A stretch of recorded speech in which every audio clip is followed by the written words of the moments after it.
bilis ng panahon. 2026 na pala. Parang hindi ko na malayong lumipas na isang taon ah.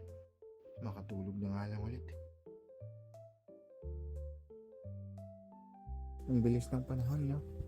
Isang taon na naman ang lumipas. At ngayon, malapit na naman matapos ang buwan.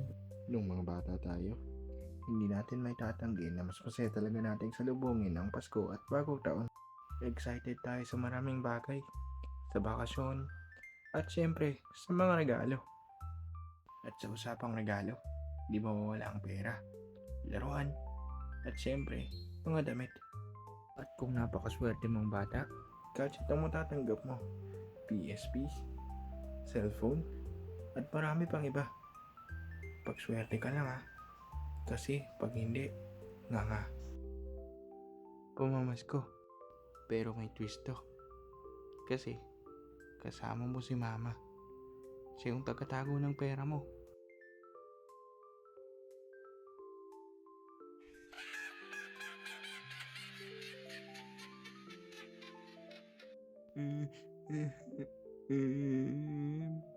Pera ko yan At syempre, dito sa Pilipinas, pag gantong mga okasyon, hindi mawawala ang family gatherings.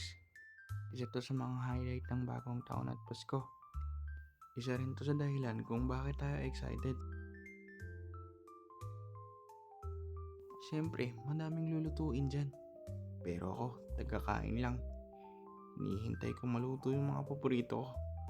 Kagaya na lang ito, leche flan, at saka salad. Ang nakakaasar lang dito, bago ka makakain, kailangan mo munang hintayin yung 12 o'clock. Paano kung pagdating ng 12, lipas na yung gutom mo? Pero para sa akin, yung pinaka-importante, yung kasama mo yung mga taong pinakamahalaga sa'yo.